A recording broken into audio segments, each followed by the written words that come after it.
5 വർഷം മുമ്പ് 2018 ഞാൻ എൻ്റെ രണ്ടാമത്തെ രാജ്യമായിട്ടാണ് മലേഷ്യയിലേക്ക് പോകുന്നത്. ആദ്യം പോയത് തായ്ലൻഡിലേക്കാണ്, രണ്ടാമത് പോകുന്നത് മലേഷ്യയിലേക്ക്. അങ്ങനെ 5 വർഷത്തിന് ശേഷം 2023 നമ്മളിപ്പോൾ വീണ്ടും മലേഷ്യയിലേക്ക് പോകാൻ വേണ്ടി ട്രൈ ചെയ്യാൻ പോവാണ്. കാരണം മലേഷ്യൻ വിസ നമുക്കില്ല. എൻ്റെ ഫാമിലിയും, അതായത് ഞാനും ശ്വേതയും ഋഷിയും സിംഗപ്പൂരിലുള്ള എൻ്റെ സുഹൃത്ത് ടോണിച്ചാൻ്റെ ഫാമിലിയും കൂടെ ഞങ്ങൾ ഈ ഒരു കാറിലാണ്, ടോണിച്ചാൻ്റെ ഈ കാറിലാണ് നമ്മൾ ഇവിടെ നിന്ന് മലേഷ്യയിലേക്ക് പോകാൻ വേണ്ടി ശ്രമിക്കാൻ പോകുന്നത്. വിസ കിട്ടുമോ എന്നൊന്നും അറിയില്ല, കാരണം മലേഷ്യ വിസ നേരത്തെ എടുക്കേണ്ടതാണ്, നമ്മൾ എടുത്തിട്ടില്ല. നമ്മൾ സിംഗപ്പൂർ വിസയുള്ള ആളുകൾക്ക് മലേഷ്യ വിസ ഓൺ അറൈവിൽ കിട്ടും എന്നൊക്കെയാണ് കണ്ടത്. അങ്ങനെ കിട്ടിയാൽ നമുക്ക് മലേഷ്യയിലേക്ക് പോകാം. കിട്ടുമല്ലോ അല്ലേ? യെസ്. അപ്പോൾ എല്ലാവരും വണ്ടിക്കകത്ത് കയറി ഇരിപ്പുണ്ട്. വണ്ടിക്കകത്താണ് നിറച്ച് സാധനങ്ങളൊക്കെ നമ്മൾ കുത്തി കയറിയിട്ടുണ്ട്. വണ്ടി ഫുൾ ലോഡാണ്. ഞങ്ങളുടെ പെട്ടി, ടോണിയുടെ പെട്ടി, രണ്ട് പെട്ടി, പിന്നെ 2 ചെറിയ ബാഗും പിന്നെ ഒരു ലോഡ് ആൾക്കാരുമായിട്ടാണ് നമ്മൾ യാത്ര പോകാൻ പോകുന്നത്. Excuse me, hello. അയ്യോ, ഇതാരാ? Hello, good morning. അപ്പൊ ഇവിടെ പുറകെ യുദ്ധമായിരിക്കുമല്ലോ എല്ലാരും കൂടി. I'm going to sit in front. Okay. ഓ അതെ, ഉമ്മ. Okay, let's go. നമ്മളിപ്പോൾ മലേഷ്യയിലേക്ക് പോകാനായിട്ട് നമുക്ക് ഇവിടുന്ന് സിംഗപ്പൂരിൽ നിന്ന് മലേഷ്യ ലാൻഡ് ബോർഡറായിട്ട് 2 വഴിയാണുള്ളത്. ഒന്ന് വുഡ്ലാൻഡ്സ് ചെക്ക് പോയിന്റും പിന്നെ തുവാസ് ചെക്ക് പോയിന്റും. നമ്മളിപ്പോൾ തുവാസ് ചെക്ക് പോയിന്റ് വഴിയാണ് പോകുന്നത്. തുവാസ് ചെക്ക് പോയിന്റ് സിംഗപ്പൂരിന്റെ ഏത് ഭാഗത്താണ്? സൗത്ത് ആണോ? വെസ്റ്റ് ഭാഗത്താണ്, കുറച്ച് ദൂരെയാണ്. കാരണം അതിലൂടെ പോയാൽ മാത്രമേ നമുക്ക് വിസ ഓൺ അറൈവിൽ കിട്ടുള്ളൂ. വുഡ്ലാൻഡ്സ് ചെക്ക് പോയിന്റ് വഴി പോയി കഴിഞ്ഞാൽ നമുക്ക് വിസ ഓൺ അറൈവിൽ കിട്ടില്ല എന്നാണ് നമുക്ക് അവരുടെ ഇമിഗ്രേഷൻ ഡിപ്പാർട്ട്മെന്റിന്റെ വെബ്സൈറ്റിൽ നോക്കിയപ്പോൾ മനസ്സിലാക്കാൻ സാധിച്ചത്. അപ്പോൾ നമ്മൾ താമസിക്കുന്ന സ്ഥലത്ത് നിന്ന് ഈ തുവാസ് ചെക്ക് പോയിന്റിലേക്ക് ഏകദേശം ഒരു 40 കിലോമീറ്റർ ദൂരമുണ്ട്. നമ്മളിപ്പോൾ സിംഗപ്പൂർ ടൗണിനകത്തൂടെയുള്ള ഒരു 10 ലൈൻ എക്സ്പ്രസ് ഹൈവേയിലൂടെയാണ് പോയിക്കൊണ്ടിരിക്കുന്നത്. സിംഗപ്പൂർ എന്ന് പറഞ്ഞ ചെറിയ രാജ്യത്ത് തന്നെ 10 വരെയുള്ള ഒരു എക്സ്പ്രസ് ഹൈവേ ഉണ്ട്. അതിലൂടെയാണ് നമ്മളിപ്പോൾ പോയിക്കൊണ്ടിരിക്കുന്നത്.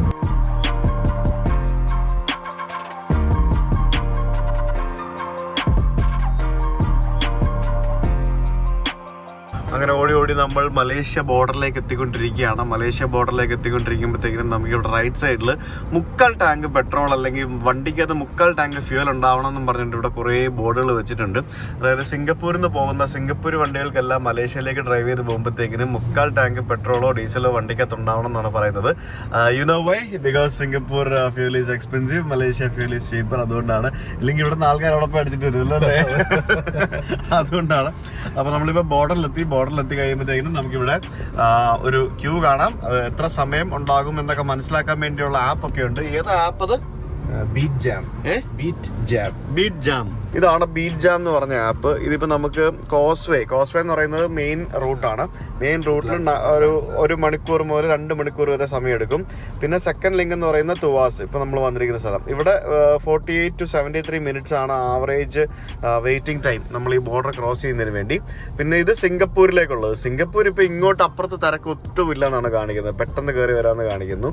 അപ്പോൾ ഇത് ബീറ്റ് ജാം എന്ന് പറഞ്ഞ ആപ്പ്. ജൂൺ ഹോളിഡേസ് ആയതുകൊണ്ടാണ് ഇപ്പോൾ തിരക്ക് വരുന്നത് അല്ലേ? രാവിലെ ട്രിപ്പ് ഇറങ്ങിയതാ, അമ്മയും കൂടെ ഉറങ്ങി. ഇവിടെ പിള്ളേർ ഉറങ്ങിയല്ലോ. എല്ലാവരും ഉറക്കായി. അതാണ് ടോണിയുടെ ഡ്രൈവിങ്ങിന്റെ ഗുണമാണ്. ഞാനും ഇട്ടിരുന്ന് ഉറങ്ങായിരുന്നു, ഇപ്പൊ എണീറ്റുള്ളൂ. ടോണി ഇടക്കിടക്ക് വരുമെന്ന് പറയുമ്പോൾ ഞാൻ ഞാനിങ്ങനെ ഹാഫ് സെഡേഷനിലായിരുന്നു. ഞാൻ ഇവിടെ നിന്ന് കഷ്ടപ്പെട്ട് ഓരോ കാര്യങ്ങൾ എക്സ്പ്ലെയിൻ ഒക്കെ ചെയ്തത് എല്ലാവരും കിടന്നുറക്കുക. ഇവർ ഓൾറെഡി ഈ വിസ എടുത്തു, പ്രീ വിസ എടുത്തു. നമ്മളാണ് വിസ എടുക്കാത്തത്. നമ്മളിനി അവിടെ പോയി നോക്കണം, ഇല്ലെങ്കിൽ തിരിച്ചു പോകും. അങ്ങനെ ദൂരെ കാണുന്നതാണ് ഇവിടുത്തെ സിംഗപ്പൂരിന്റെ ഇമിഗ്രേഷൻ ബിൽഡിംഗ്.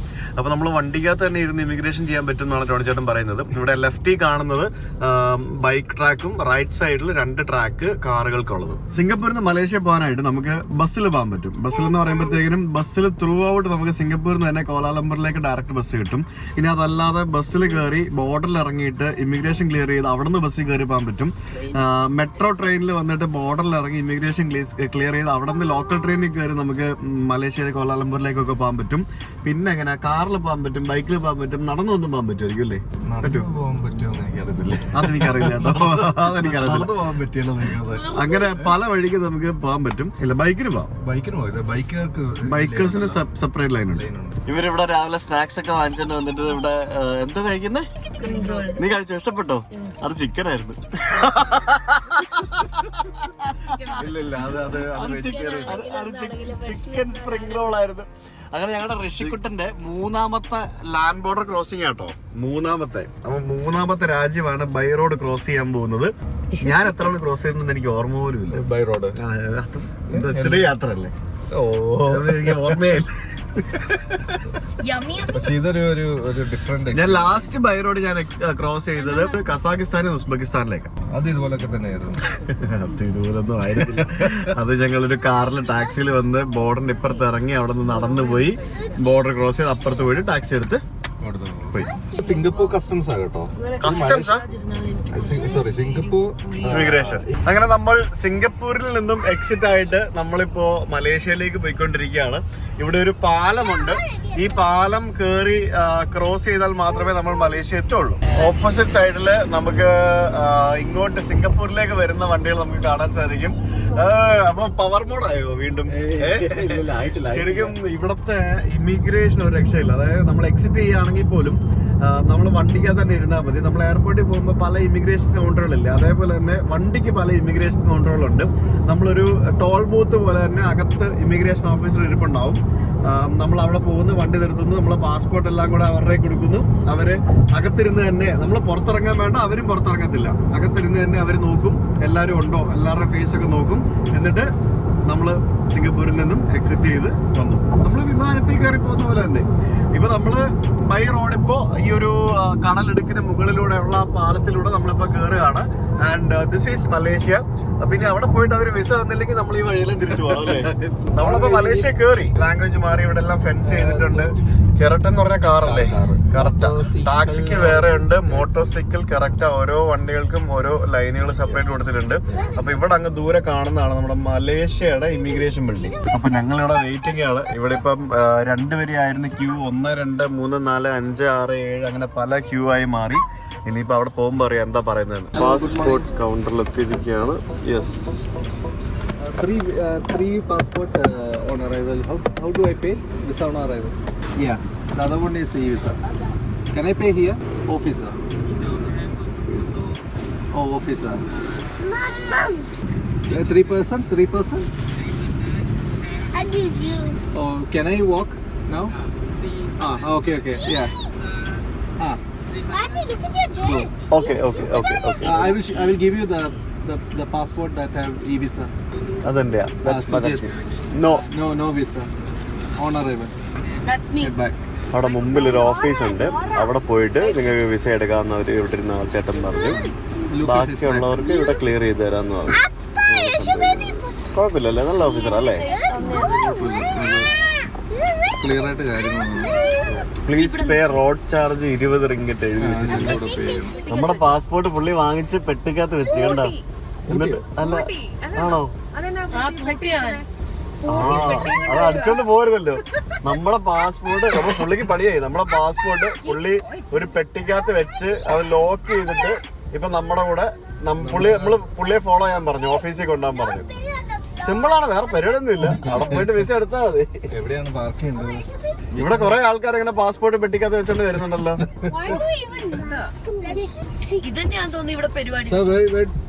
പാർക്ക് ചെയ്യാം. ഓക്കെ, ഇവിടെ പാർക്ക് ചെയ്യാം.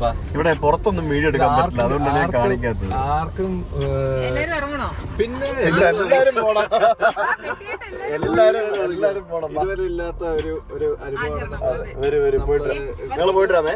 സോ ഫൈനലി നമ്മൾ മലേഷ്യയിലേക്ക് കയറിയിരിക്കുകയാണ്. അപ്പോൾ ഇവിടുത്തെ എങ്ങനെയായിരുന്നു പരിപാടികൾ എന്ന് പറയാം. ശരിക്കും മലേഷ്യയിലേക്ക് നമുക്ക് ഇന്ത്യക്കാർക്ക് പോകണം എന്നുണ്ടെങ്കിൽ സിമ്പിളാണ്, ഇ വിസ എടുക്കാം. അതായത് മലേഷ്യയുടെ ഒരു ഇ വിസ പോർട്ടലുണ്ട്. ഇ വിസ പോർട്ടലിൽ കയറിയിട്ട് അപേക്ഷിച്ച് കഴിഞ്ഞാൽ നമുക്ക് ഇ വിസ കിട്ടും. അതിനായിട്ട് നിങ്ങൾ അപേക്ഷിക്കാനായിട്ട് വേണ്ടത് 150 റിംഗറ്റ് പൈസ, അത് ഓൺലൈനായിട്ട് അടയ്ക്കണം. പിന്നെ ഹോട്ടൽ ബുക്കിംഗ്, അങ്ങോട്ട് പോകുന്നതിൻ്റെയും തിരിച്ചു വരുന്നതിൻ്റെയും ഫ്ലൈറ്റ് ടിക്കറ്റ് ബുക്കിംഗ്, ഇത്രയും ഡോക്യുമെൻറ്റ്സും പിന്നെ സപ്പോർട്ടിംഗ് ആയിട്ട് വേണമെങ്കിൽ ബാങ്ക് സ്റ്റേറ്റ്മെൻറ്റ് എന്തെങ്കിലുമൊക്കെ വെച്ചിട്ട് നിങ്ങൾക്ക് അപ്ലൈ ചെയ്യാം. അപ്പോൾ ഇങ്ങനെ ആ വിസ സൈറ്റിൽ കൂടെ അപ്ലൈ ചെയ്ത് കഴിഞ്ഞാൽ നിങ്ങൾക്ക് മലേഷ്യയിലേക്കുള്ള വിസ കിട്ടും.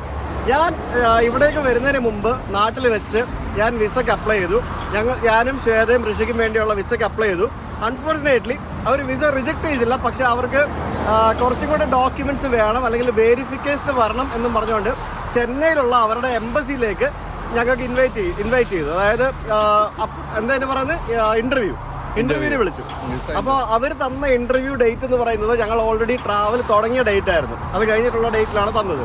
അപ്പോൾ ഞാൻ അവർക്ക് എനിക്കത് വരാൻ പറ്റില്ല. അപ്പോൾ ഞാനൊന്നും ചെയ്തില്ല, ആ ഇൻവിറ്റേഷൻ അക്സെപ്റ്റ് ചെയ്തില്ല. അപ്പോൾ ആ ആപ്ലിക്കേഷൻ ഗോട്ട് റിജക്റ്റഡ്. അപ്പം നെക്സ്റ്റ് ഓപ്ഷൻ എന്ന് പറയുന്നത് എനിക്ക് മലേഷ്യയിലേക്ക് പോകണമെന്നുണ്ടെങ്കിൽ വേറെ ഓപ്ഷൻ ഇല്ല.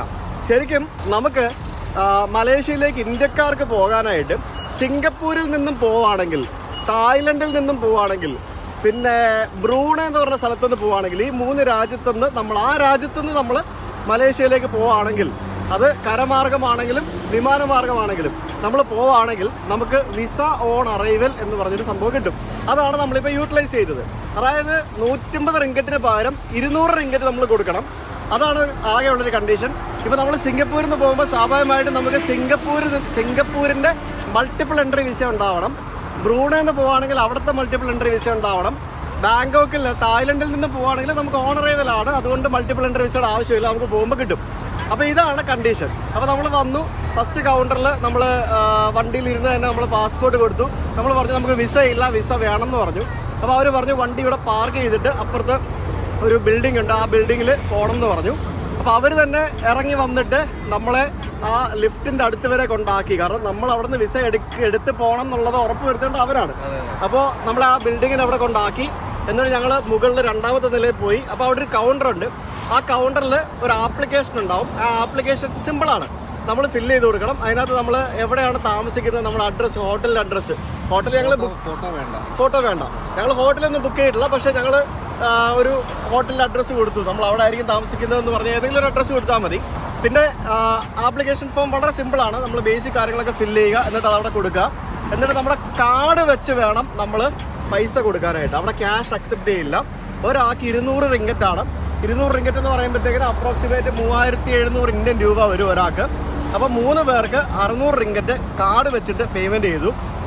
ആ സമയത്ത് തന്നെ അവർ നമ്മളോട് റിട്ടേൺ ടിക്കറ്റ് ചോദിക്കും. അതായത് നമ്മൾ സിംഗപ്പൂർ തിരിച്ച് വന്നിട്ട് സിംഗപ്പൂരിൽ നിന്നാണല്ലോ ഈ അടുത്ത സ്ഥലത്തേക്ക് പോകുന്നത്, അതുകൊണ്ടല്ലേ ഇങ്ങനെ കിട്ടുന്നത്. ഒന്നുകിൽ സിംഗപ്പൂരിൽ നിന്ന് തിരിച്ചു പോകുന്ന റിട്ടേൺ ടിക്കറ്റ് ഉണ്ടാവണം, ഇല്ലെങ്കിൽ നമ്മൾ മലേഷ്യയിൽ നിന്നും എവിടേക്കെങ്കിലും തിരിച്ചു പോകുന്ന റിട്ടേൺ ടിക്കറ്റ് അവരുടെ കയ്യിലുണ്ടാവണം. എന്നാൽ മാത്രമേ ഒരു വിസ വരുള്ളൂ. അപ്പോൾ എൻ്റെ ഒരു സംശയം, ഞാൻ മലേഷ്യയിൽ റോഡ് മാർഗം കയറിയിട്ട് ഞാൻ ഇവിടുത്തെ തായ്ലൻഡിലേക്ക് റോഡ് മാർഗം പോവുകയാണെങ്കിൽ എന്ത് ചെയ്യും? അപ്പോൾ റിട്ടേൺ ടിക്കറ്റ് ചോദിക്കുമ്പോൾ എന്ത് പറയും? ഞാൻ അങ്ങനെ ചോദിക്കും. അല്ല, ഇവിടെ നമ്മളോട് റിട്ടേൺ ടിക്കറ്റ് ചോദിച്ചല്ലോ. അത് കുഴപ്പമില്ല, നമ്മൾ എക്സിറ്റ് ആവുന്നുണ്ടോ, മലേഷ്യയിൽ നിന്ന് എക്സിറ്റ് ആവുന്നതിൻ്റെ ഒരു പ്രൂഫാണ് നമ്മൾ കൊടുക്കുന്നത്. അതെന്ത് ചെയ്യുന്നുള്ളൊരു കൺസേൺ ആണ്. കുഴപ്പമില്ല, നമുക്ക് അത് ഇതൊക്കെ നമ്മൾ വായിൽ സംസാരിച്ച ആ ഓഫീസറെ കൺവിൻസ് ചെയ്യുന്ന പോലിരിക്കും കാര്യങ്ങൾ. അത്രേ ഉള്ളൂ. ഭയങ്കര ഫ്രണ്ട്ലി ഓഫീസേഴ്സ് ആയിരുന്നു.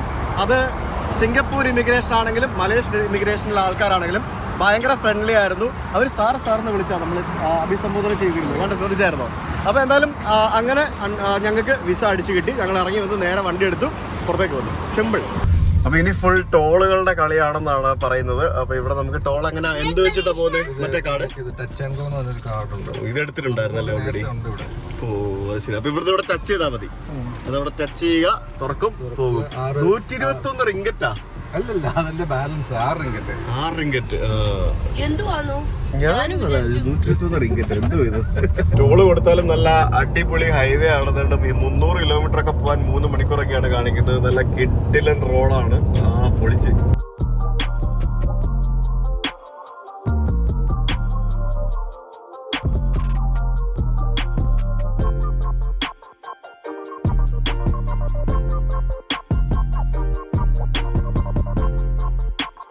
Hello guys. എന്താ പരിപാടി? Hello guys. എന്താ വേണ്ട? അവനെന്താ വേണ്ട? സ്ട്രോബെറി ജ്യൂസ് വേണോ രക്ഷപ്പെട്ടെ? എന്താ ഇവിടെ നിന്ന് മമ്മ വാങ്ങിക്കാൻ പോണോ? ഇവിടെ മലേഷ്യയിൽ വേറെ റെസ്റ്റോറന്റ് ഒന്നും ഇല്ലേ ടോണി ബ്രോ? നമുക്ക് പോകാം, റെസ്റ്റോറൻറ്റ് കണ്ടുപിടിക്കാം. രാവിലെ മലേഷ്യ കയറിയിട്ട് ഇവിടുത്തെ പെട്രോൾ പമ്പിന് അതേ സ്റ്റോറിൽ നിന്ന് സോസേജും പിന്നെ ക്രോസോണ്ടും ഒക്കെ വാങ്ങിച്ച് കഴിക്കുന്ന ഞങ്ങൾ. ഇതുണ്ടോ? ഇത് സോസേജ് ആണ് അകത്തെ. സോസേജിന് പുറത്ത് നമ്മുടെ പപ്സ് ഒക്കെ ഉണ്ടാകുന്നതാണ്. എന്താ ഇനി പറഞ്ഞത്? സോസേജ് റോളോ? ആ സാധനം ഫയർ ക്രാക്കർ സോസേജ്. സോസേജ് അടിപൊളിയായിരുന്നു കേട്ടോ. സോസേജ് മാത്രമല്ല കോസ്റ്റ കോസ്റ്റയും വാങ്ങിച്ചു തരണം. നമ്മൾ സിംഗപ്പൂരിൻ്റെ പകുതി പൈസ ഉള്ള ഇവിടെ. ഇവിടെ എന്താ പരിപാടി? ഇവിടെ എന്താ പരിപാടി? മലേഷ്യ വന്നിട്ട് എന്താ പരിപാടി? എന്താ ഇവിടെ? എനിക്ക് വയ്യ. എല്ലാവർക്കും രാവിലെ വിശന്ന് രാവിലെ ഇറങ്ങി വന്നതാ. അപ്പോൾ ഇവിടെ കോസ്റ്റ കോഫി കയറി ഫുഡൊക്കെ വാങ്ങിച്ചിട്ട് ചായയൊക്കെ കുടിച്ച് കാപ്പിയൊക്കെ കുടിച്ച് ഇങ്ങനെ നിൽക്കുകയാണ്. ഋഷി ബേബി അപ്പോ ഹലോ ഗൈസ് പറ. ഹലോ ഗൈസ് പറ. ലുലുവോ? ലോറി. ഈ ലോറി ബ്രോ വണ്ടി കൊണ്ട് പോവോ? അപ്പൊ ഇനി വേറൊരു സംഭവങ്ങളുണ്ട്. ഈ ട്രക്കൊക്കെ വന്ന് തിരിയുന്നുണ്ടോ നോക്ക്. ഇത്രയും വലിയ ട്രക്ക് ഇങ്ങനെ അടക്കോടെ തിരിച്ചോണ്ട് പോകുന്ന കണ്ടില്ലേ? ഈ മലേഷ്യയും നമ്മൾ ഇന്ത്യ പോലെ തന്നെ കേട്ടോ, റൈറ്റ് ആൻഡ് ഡ്രൈവാണ്. അതുകൊണ്ട് ഒരു ബുദ്ധിമുട്ടുമില്ല. ശരിക്കും നമുക്ക് മ്യാൻമറൊക്കെ ഓപ്പൺ ആയിരുന്നെങ്കിൽ സിംഗപ്പൂർ വരെയും ഇന്തോനേഷ്യക്കൊക്കെ നമുക്ക് വണ്ടി ഓടിച്ച് പോകുമായിരുന്നു. ഞാൻ ശരിക്കും അങ്ങനെ ഒരു പ്ലാൻ ഉണ്ടായിരുന്നതാണ് ശരിക്കും സിംഗപ്പൂരിലേക്ക് വണ്ടി ഓടിച്ച് പോകാന്നുള്ളത്. പക്ഷേ മ്യാൻമർ എന്ന് പറഞ്ഞ രാജ്യം ക്ലോസ്ഡ് ആണ്. അത് കോവിഡിന് മുന്നേ തന്നെ അത് ക്ലോസ്ഡ് ആയതാണ്. അത് ക്ലോസ് ആവാൻ കാരണം അവിടുത്തെ ആഭ്യന്തര യുദ്ധം നടക്കുന്നതുകൊണ്ടാണ്, ആഭ്യന്തര പ്രശ്നങ്ങൾ കാരണമാണ്. ആ ബോർഡർ ഇതുവരെ ഓപ്പൺ ആയിട്ടില്ല. അപ്പോൾ അത് ഓപ്പൺ ആയതുകൊണ്ട് നമുക്ക് മ്യാൻമറിൽ കൂടെ വണ്ടി ഓടിച്ച് പോകാനും പറ്റില്ല. അത് മാത്രമല്ല മ്യാൻമറിൽ കൂടെ വണ്ടി ഓടിച്ച് പോകണമെങ്കിൽ കുറേ റെസ്ട്രിക്ഷൻസ് ഉണ്ട്. അതായത് അവിടുത്തെ ഒരു ട്രാവൽ ഏജൻറ്റ് വിത്ത് ഗൈഡ് നമ്മളുടെ വണ്ടിക്ക് എസ്കോർട്ട് ഉണ്ടാവണം എന്നൊക്കെ പറഞ്ഞ് കുറേ റെസ്ട്രിക്ഷൻസ് ഒക്കെ ഉണ്ട്. ഇതെങ്ങനെയാ സ്റ്റാർട്ട് ചെയ്യുന്നേ? ഇതെവിടാ സ്റ്റാർട്ട് ചെയ്യുന്നത്? സ്റ്റാർട്ട് ബട്ടൺ എവിടാ? സ്റ്റാർട്ട് ബട്ടൺ എവിടാ? സ്റ്റാർട്ട് ബട്ടൺ എവിടാ പറ? എവിടെ എവിടെ? ഇവിടാണോ സ്റ്റാർട്ട് ബട്ടൺ? നമ്മുടെയൊക്കെ വണ്ടി ഇവിടെ സ്റ്റാർട്ട് ബട്ടൺ. ഇങ്ങനൊന്നും ഞാൻ കണ്ടിട്ടില്ല. ഇവിടെ ഇതിന്റെ സ്റ്റാർട്ട് ബട്ടൺ കൊണ്ട് വെച്ചേക്കുന്നത്. എന്റെ ബ്രോ വെഹിക്കിൾക്ക് മിസ്സിങ് ഒന്ന് വന്ന് കേറുവോ? ചൂടെടുത്തിട്ട് വയ്യ നമ്മുടെ അപ്പൊ ഞാനിപ്പോ ഇവിടെ വന്ന് നമ്മൾ വണ്ടി ഓടിക്കാൻ പോവാണ്. അപ്പൊ ഞാൻ എങ്ങനെ മലേഷ്യ വന്ന് വണ്ടി ഓടിക്കും, ഞാൻ എങ്ങനെ സിംഗപ്പൂർ പോയി വണ്ടി ഓടിക്കും? അപ്പൊ ഞാൻ കുറെ ദിവസമായിട്ട് ആൾക്കാർ ചോദിക്കുന്നതാണ്, ഞാൻ റഷ്യ പോയപ്പോൾ വണ്ടി ഓടിച്ചു, എവിടെ പോയാലും ഞാൻ വണ്ടി ഓടിക്കുന്നുണ്ട്, എങ്ങനെയാണ് വണ്ടി ഓടിക്കുന്നത്, ഇന്റർനാഷണൽ ഡ്രൈവിംഗ് ലൈസൻസ് ഉണ്ടോ എന്ന്. ശരിക്കും ഞാൻ ഇതിനു മുമ്പ് എൻ്റെ ഒരു അനുഭവം ഷെയർ ചെയ്തതാണ്. ഞാൻ എന്താ ഋഷി, ഞാൻ ബുടുബുട ഞാനൊന്ന് പറഞ്ഞോട്ടെ, 1 മിനിറ്റ് 2 മിനിറ്റ് മിണ്ടാണ്ടിരിക്കോ. ഹായ് ബേബി, ഉമ്മ വരാൻ വന്ന കേട്ടോ. നിങ്ങൾക്ക് പിന്നെ ഉമ്മ തരും. ശ്വേതാവിന് ഒരു മിഠായി എടുത്തേ, അമ്മ മിഠായി തരും കേട്ടോ. ഞാൻ ഇന്റർനാഷണൽ ഡ്രൈവിംഗ് ലൈസൻസ് എങ്ങനെയാണ് എടുത്തതെന്ന് എല്ലാവരും ചോദിക്കുന്നുണ്ട്. ശരിക്കും ഞാൻ നമ്മുടെ കേരള MVDയുടെ പത്തനംതിട്ട RT ഓഫീസിൽ ഏതാനും എപ്പോഴായിരുന്നു ശ്വേത അന്ന് പോയിട്ട് ഇറക്കി വിട്ടത്? ഒരു 1.5 വർഷമായില്ലേ? 2 വർഷമായി. 2 വർഷം മുമ്പ് ഒരു ഇന്റർനാഷണൽ ഡ്രൈവിംഗ് ലൈസൻസിന് അപേക്ഷിച്ചിട്ട് ഞാൻ അതിന്റെ ആവശ്യവുമായിട്ട് ഞാൻ പത്തനംതിട്ട RT ഓഫീസിൽ പോയപ്പോഴത്തേക്കിനും അവിടുത്തെ ജീവനക്കാരുടെ നിസ്സഹകരണം കാരണം ഞാനൊരു പരാതിയുമായിട്ട് ജോയിന്റ് RTOയുടെ ഓഫീസിൽ കയറി. അദ്ദേഹം പറയായിരുന്നു, പരാതി പറയേണ്ടത് ഇവിടെ അല്ല, നിങ്ങൾ PROട് വരണം എന്നൊക്കെ പറഞ്ഞുകൊണ്ട് കുറെ കച്ചറയാക്കി എന്നെ അവിടെ നിന്ന് ഗെറ്റ് ഔട്ട് അടിച്ചു. അതായത് ഒരു പൗരനെ, ഞാൻ പറയട്ടാ 1 മിനിറ്റ്, എനിക്ക് ദേഷ്യം തീർക്കണോ? ഒരു പൗരനെ, ഒരു ടാക്സ് പേയിങ് പൗരനെ ഒരു സർക്കാർ ഓഫീസിൽ നിന്നും ഗെറ്റ് ഔട്ട് അടിച്ച ഒരു വ്യക്തി എനിക്കുണ്ടായിരുന്നു. വെറുതെ അല്ല, കഴിഞ്ഞ ദിവസം ഒരുത്തം പഞ്ചായത്ത് ഓഫീസിന് തീയിട്ടത്. വാർത്ത കണ്ടില്ലേ? ഇങ്ങനത്തെ ജീവനക്കാർ നമ്മുടെ നിങ്ങൾക്ക് ഇതുപോലെ, നിങ്ങൾ ഇവിടുത്തെ സിംഗപ്പൂരിലെ ടാക്സ് പേയിങ് സിറ്റിസൺ ആയില്ലെങ്കിലും PR ആണ്. നിങ്ങൾക്ക് ഇതുപോലെ ഒരു അനുഭവം ഇവിടുത്തെ ഗവൺമെന്റ് ഓഫീസിൽ നിന്ന് ഉണ്ടാവുമോ? വെറുതെ അല്ല, ഇന്ത്യക്കാര് അല്ലെങ്കിൽ ഇതുപോലുള്ള ആൾക്കാർ നാട് വിട്ടു പോകുന്നതെന്ന് ഗവൺമെന്റ് കൂടെ മനസ്സിലാക്കണം.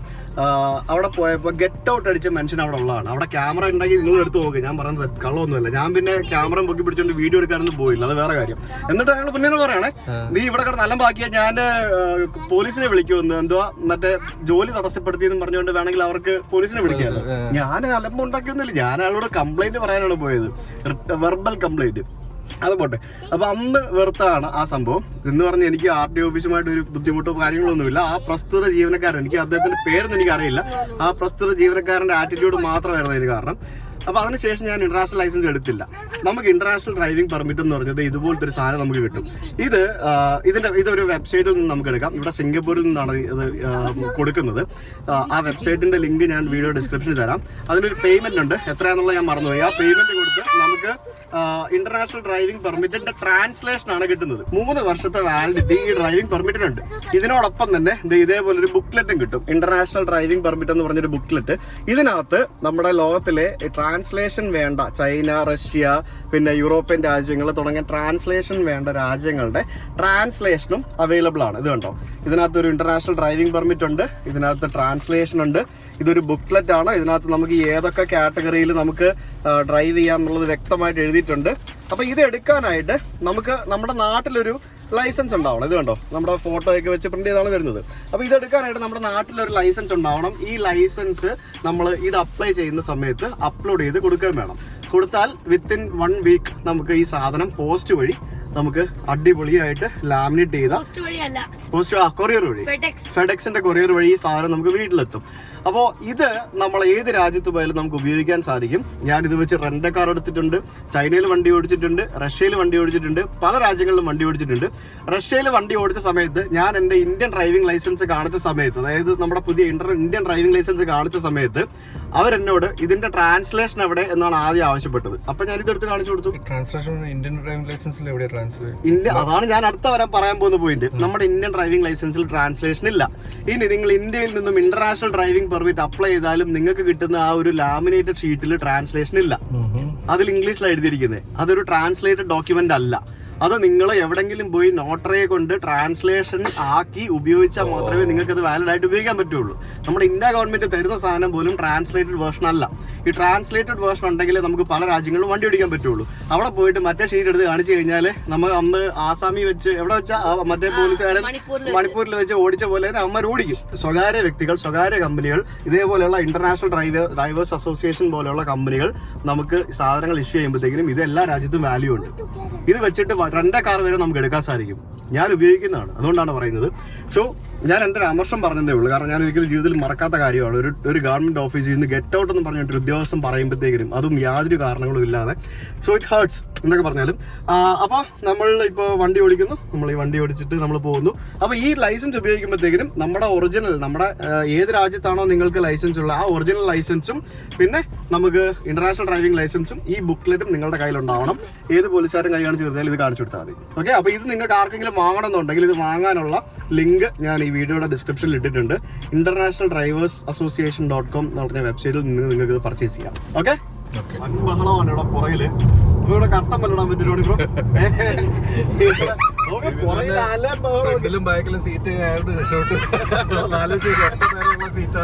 ഇവര് പിള്ളേർ അങ്ങോട്ടും ഇങ്ങോട്ടും സ്നേഹപ്രകടനം, അടിപിടി, ബഹളം.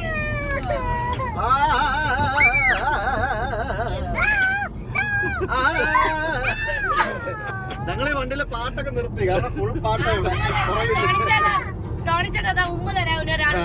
ബാക്ക്ഗ്രൗണ്ട് മ്യൂസിക്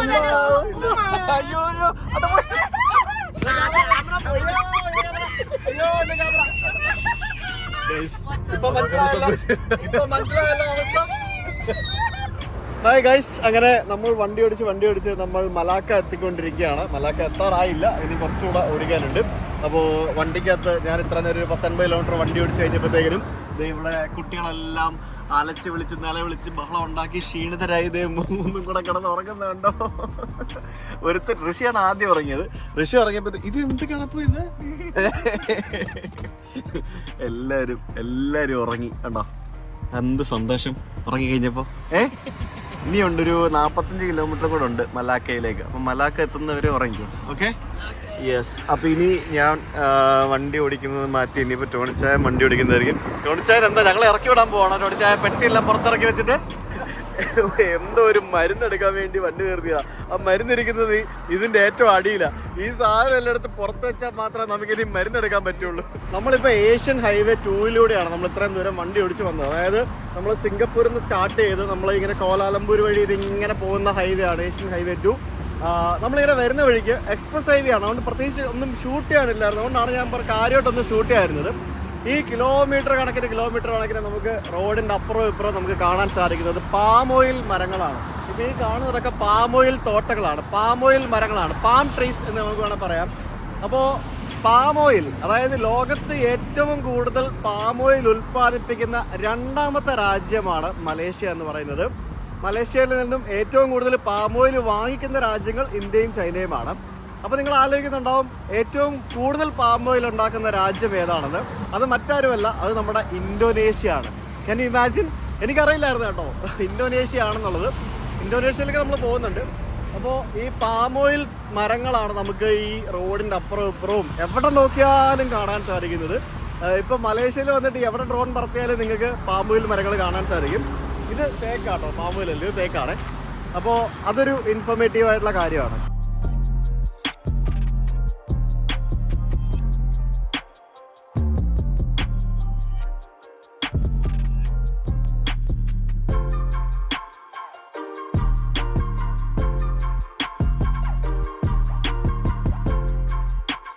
നമ്മളെ മലേഷ്യ കയറി കഴിഞ്ഞിട്ട് നമ്മൾ നമ്മുടെ വണ്ടിയുടെ ഇന്ധനം ഫുൾ ടാങ്ക് ആക്കാൻ പോവാണ്. അപ്പോൾ ഷെല്ലിൻ്റെ പെട്രോൾ പമ്പിൽ തന്നെ കയറി. ഷെല്ലിൻ്റെ പെട്രോൾ പമ്പിൽ കയറിയിട്ട് ഇവിടുത്തെ ഏറ്റവും കൂടിയ പെട്രോൾ ആയിട്ടുള്ള 97 ആണ് നമ്മൾ അടിച്ചുകൊണ്ടിരിക്കുന്നത്. അങ്ങനെ ഉണ്ട്, റൂളാണോ? സിംഗപ്പൂർ വണ്ടിക്ക് 97 ഏറ്റവും ടോപ്പിന്റെ മാത്രമേ. ഇവർ തരില്ല, ഇവർ തരത്തില്ലെന്നാണോ? ബൈ ലോ ആണെങ്കിൽ പോലും ഏറ്റവും കൂടിയ പെട്രോളിന് ഇവിടുത്തെ റേറ്റ് എന്ന് പറയുന്നത് 3.3 റിങ്കറ്റ് ആണ്. എന്ന് പറയുമ്പോഴത്തേക്കിന് അപ്രോക്സിമേറ്റ് ഒരു 70 രൂപ 75 രൂപ അല്ലേ, അത്രേ വരുന്നുള്ളൂ ഗൈസ്. ഒന്ന് ആലോചിച്ച് നോക്കിയേ, ഇതേ സാധനം സിംഗപ്പൂരിലാണ് എത്ര വരും? $2 എന്ന് പറയുമ്പോഴത്തേക്കിന് അപ്രോക്സിമേറ്റ് 70, 150, 200 രൂപ. $2.5 എന്ന് പറയുമ്പോൾ 6, 12, ഒരു 150 രൂപ വരും ഒരു ലിറ്ററിന്. അതായത് അവിടെ കിട്ടുന്നതിന് നേരെ പകുതി റേറ്റിനാണ് നമുക്ക് ഇവിടെ പെട്രോൾ കിട്ടുന്നതെന്ന് ഇപ്പോൾ മനസ്സിലായില്ലേ. അതുകൊണ്ടാണ് നമ്മളിങ്ങോട്ട് വരുന്ന വഴിക്ക് ഹാഫ് ടാങ്കെങ്കിലും പെട്രോൾ ഉണ്ടാകണം വണ്ടിയിൽ എന്ന് അവിടെ എഴുതി വെച്ചിരിക്കുന്നത്. എന്നാലോചിച്ച് നോക്കിയേ, കാരണം എല്ലാവരും സിംഗപ്പൂരിൽ നിന്ന് മലേഷ്യ വന്ന് അടിച്ചിട്ട് പോകത്തില്ലേ. സിംഗപ്പൂർ സിറ്റിസൺസിന് മലേഷ്യയിലേക്ക് വരാനായിട്ട് വിസ വേണ്ട, അവർക്ക് വിസ ഇല്ലാണ്ട് വരാൻ പറ്റും. നമ്മൾ ഇന്ത്യൻ പാസ്പോർട്ട് ഹോൾഡർ ആയതുകൊണ്ട് മാത്രമാണ് നമുക്ക് വിസ എടുക്കേണ്ടി വന്നത്. ഇപ്പം മലേഷ്യ ഈ വിസ ആരംഭിച്ചിട്ടുണ്ട്. നിങ്ങൾക്ക് ആർക്കെങ്കിലും മലേഷ്യ പോകണമെന്നുണ്ടെങ്കിൽ ഈ വിസ എടുത്തിട്ട് മലേഷ്യയിലേക്ക് പോകാം.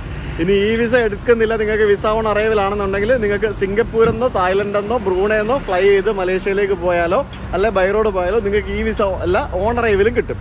സെറ്റല്ലേ? പാസ്പോർട്ടൊന്നും അയച്ചു കൊടുക്കേണ്ട ആവശ്യമില്ല. അല്ലാതെ തന്നെ ഇപ്പം മലേഷ്യൻ വിസ കിട്ടും. നമുക്ക് തന്നെ അപ്ലൈ ചെയ്തെടുക്കാവുന്നേ ഉള്ളൂ. എന്നെപ്പോലുള്ള ഹതഭാഗ്യർക്ക് ചില സമയത്ത് ഈ പറഞ്ഞ പോലെ അവർ ചെന്നൈയിൽ വരണം, അഡീഷണൽ ഡോക്യുമെൻറ്റ്സ് വേണം എന്നൊക്കെ പറയും. അങ്ങനെ ആരെങ്കിലും പറഞ്ഞാൽ നിങ്ങൾ അതിൻ്റെ ആ ഒരു ടൈം കഴിഞ്ഞിട്ട് നേരെ വിമാനം എടുത്തിട്ട് മലേഷ്യയിലേക്ക് പോയാൽ മതി. ഓൺ അറൈവലും കിട്ടും. ഓൺ അറൈവലിൻ്റെ കാര്യം മറക്കല്ല. ഓൺ അറൈവൽ സിംഗപ്പൂരിൽ നിന്നോ തായ്ലൻഡിൽ നിന്നോ ബ്രൂണയെന്നോ പോയാൽ മാത്രമേ കിട്ടുള്ളൂ. അതുകൊണ്ട് അത് മറക്കല്ല കേട്ടോ. ഹലോ. 43 ലിറ്ററിന് 146 റിങ്കറ്റ്, 2500 ഇന്ത്യൻ രൂപയ്ക്ക് 43 ലിറ്റർ ഫുൾ ടാങ്ക് ആയി ഡീസൽ. അയ്യോ, അല്ല ഡീസൽ അല്ല, പെട്രോൾ 2500 രൂപ. അങ്ങനെ സമയം ഇപ്പം എത്രയെന്ന് വെച്ചാൽ ഉച്ചയ്ക്ക് 2 മണിയായി. നമ്മളിപ്പോൾ മെലാക്ക എന്ന് പറഞ്ഞ സ്ഥലത്തെത്തി. മെലാക്ക. അപ്പം നമ്മളിപ്പോൾ എന്നാ ചെയ്യുന്നത്? നമ്മൾ അവിടെ പോയിട്ട് നല്ലപോലെ ഫുഡ് കഴിക്കും. ഓക്കെ, ചൈന ടൗണിൽ പോകാം. എന്നിട്ടാണ് നമ്മൾ കുറേ നേരം ആലോചിക്കും, എന്താലോചിക്കും, എവിടെ പോകണമെന്ന്. പ്ലാനിങ്. Okay, planning. ശരി.